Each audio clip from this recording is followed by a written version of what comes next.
All right, let's jump right in. We're looking at a conflict that's blowing up on, well, pretty much every front you can imagine. In the air, on the sea, and even behind closed doors in the halls of power. It's a lot to unpack, so let's get started. And just listen to this quote. This isn't some abstract news headline. It's the terrifying reality for people on the ground. So we're gonna start right there, in the middle of it all, under the sound of those constant attacks. Because to really understand what's happening, you have to grasp the human cost first. Okay, so to really get a handle on this, let's start with our first section, Asman se bresta khatra, or danger from the sky. And really, that's the perfect way to describe it. This air war is the most visible part of the fight right now, and it's the one hitting civilians the hardest. Now, what's crucial to understand is that this wasn't just one country acting alone. No, this was a coordinated attack. You've got Iran, you've got Hezbollah, and you've got the Houthi rebels from Yemen all working together. That creates a massive multi-front problem. And if you thought that was it, think again. Iran's Islamic Revolutionary Guard Corps, the IRGC, sent a very clear message. They basically said, what you just saw, that was only the beginning. It's a stark warning, right? They're telling the world not to underestimate what they're capable of. And this number is just staggering. We're talking about millions of people, not soldiers, but regular civilians, families, kids, grandparents, who've been forced to run for cover in bunkers. Imagine that being your reality, your life completely turned upside down, just waiting for the next siren, living with that constant fear. This is the daily struggle that doesn't show up on a military map. So the conflict isn't just staying in the air, it's spreading. That brings us to our next section, Zamin or Samandar ka Morcha, which means the land and sea front.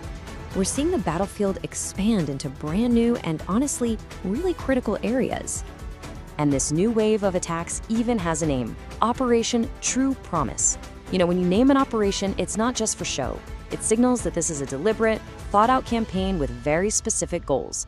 They're targeting major cities and other strategic spots. Okay, and this right here, this is where this whole thing starts to affect everyone, no matter where you live. We're talking about the Strait of Hormuz. It's basically a super narrow shipping lane that a huge chunk of the world's oil has to pass through. So any disruption there, it doesn't just cause problems in the region, it sends economic shockwaves everywhere. We're talking about the price you pay for gas, for everything. It's a massive deal. So how are they posing a threat at sea? Well, it's interesting. Iran is playing a different kind of game. Instead of building huge, easy-to-spot warships, they're using these small, stealthy Ghadir-class submarines. Think of it like this. They're not trying to fight a battleship head-on. They're using these silent, deadly little subs that can sneak up and challenge much larger vessels, especially in a tight spot like the Strait. It's an unpredictable and really dangerous threat. All right, so beyond all the missiles and submarines, there's another war going on. This one is being fought perde ke piche, or behind the scenes. This is all about strategy, politics, and psychology. So let's pull back the curtain and see what's really happening. And then, just when you think things can't get more complicated, something totally unexpected happens. And it doesn't come from the battlefield. It comes from Washington, D.C. Suddenly, top U.S. military commanders, including the chief of staff, are just gone, removed from their posts. You can imagine the shockwaves and the speculation that's sent around the world. What on earth is going on?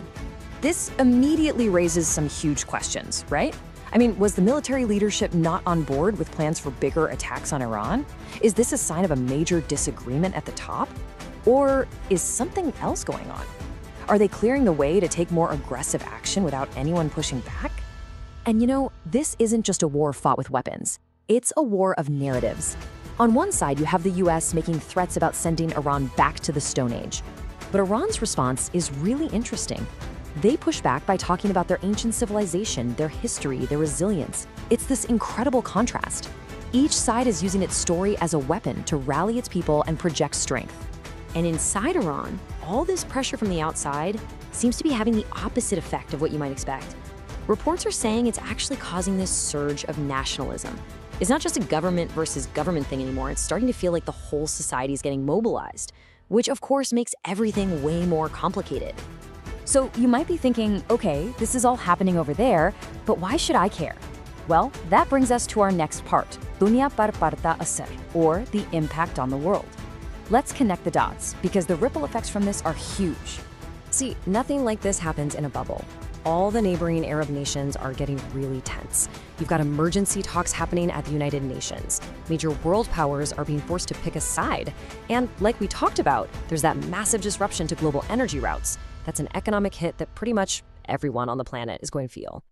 And look at this. When they start targeting critical infrastructure, like destroying a bridge, it's a very specific strategy. It does two things at once.